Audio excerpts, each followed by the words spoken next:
Yo guys, what's going on? Welcome back to another video. So today, I want to show you guys how you can gain XP the fastest in CSGO. Now if you don't know, CSGO is used for getting your yearly service medals in CSGO or your yearly service badges in CSGO. As you can see, I have ones for 2017, 18, 19, and 20 right here.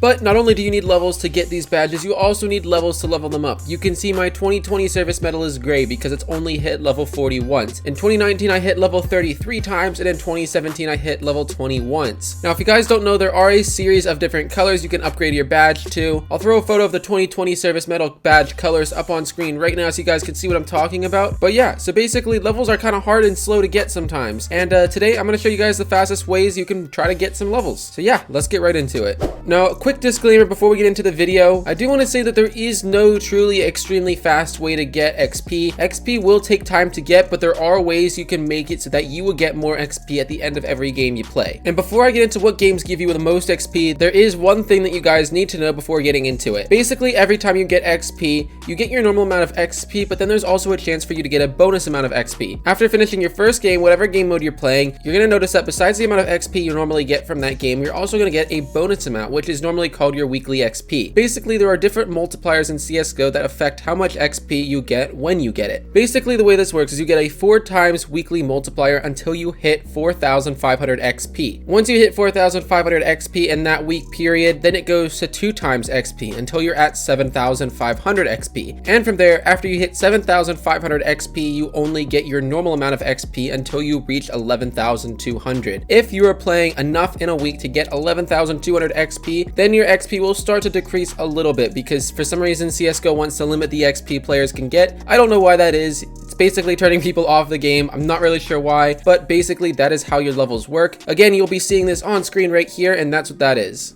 Now, as you guys know, there are 6 different game modes in CSGO: competitive, wingman, casual, deathmatch, your war games, and danger zone. Each one of these game modes, including the 3 different game modes in war games, will give you a different amount of XP. Now, not including the multipliers I was just explaining, there is a different amount of XP you can get in game. And I'm going to explain the basis of XP you can get for each of these game modes right now. Now, keep in mind, for most of these game modes, CSGO is taking the score you get in the game and then multiplying it by some sort of number to get your XP basis number. Again, that is without the weekly multiplier. For casual, the amount of XP you're going to get for that game is going to be your score times 4. For deathmatch, it's going to be your score times 0.2. For competitive, it's a little bit different than the other two, but it's going to be your rounds 1 times 30. So if you win 16 rounds, it's going to be that times 30 is going to be the basis amount of XP you're going to get. For wingman, it works the same as competitive, except you're going to get 60 XP for every round 1. So if you win a wingman game, you're going to get 9 times 60 as your XP. For arms race, it's going to be your score multiplied by 1.5, and for demolition, it's going to be your score times 3. For flying scoutsman, I'm not exactly sure what it's going to be, but it's going to be between 1.5 and 3, just like arms race and demolition are. Now for danger zone, it's a bit unknown. I was trying to find this information online, and unfortunately, I could not find an exact multiplier you get for this game, but from the games I've played and from the research I've done,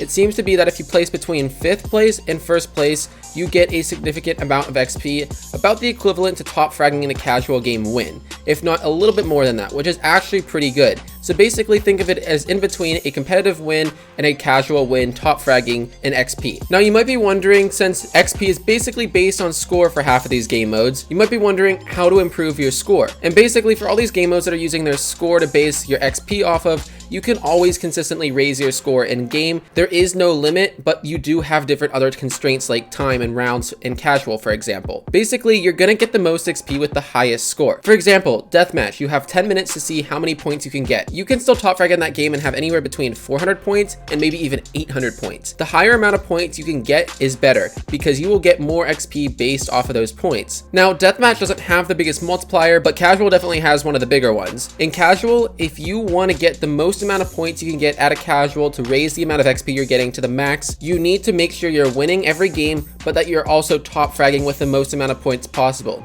Now, you could be top fragging with 6 kills by the end of a game and be tied up with maybe 5 other players that also have 6 kills. That's not going to give you very much XP. But if you're playing casual and you maybe have 20 kills or 25 kills or even better 30 kills, way above the next highest player, which means you're top fragging and you win on top of it, that amount of XP is going to be very, very good. Now keep in mind your score raises for every time you get MVP, every time you don't die, and every time you get an assist. So if you can basically deal the most amount of damage in game top frag, and win, you're going to get the max amount of points you can get out of casual. Unfortunately for competitive and wingman, it's a little bit harder to raise the amount of points you're going to get, considering the fact that you could only win 16 rounds max or 19 rounds max, but it most of the time will still give you a decent amount of XP. If you have your weekly multiplier on ×4, you're going to get a ton of XP out of your first competitive match that you win.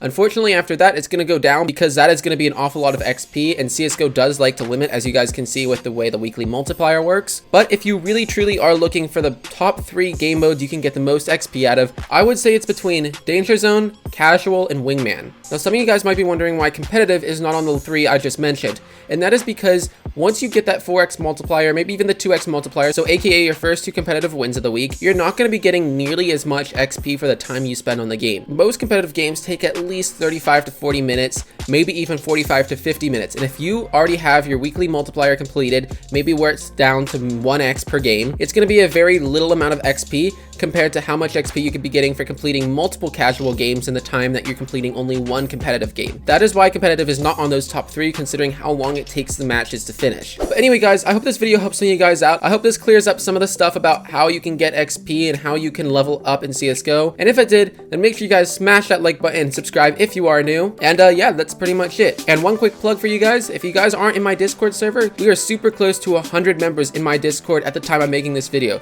So let's see if we can hit that soon here. Anyway, guys, thank you so much for watching, and I'll see you guys all in the next video. Peace.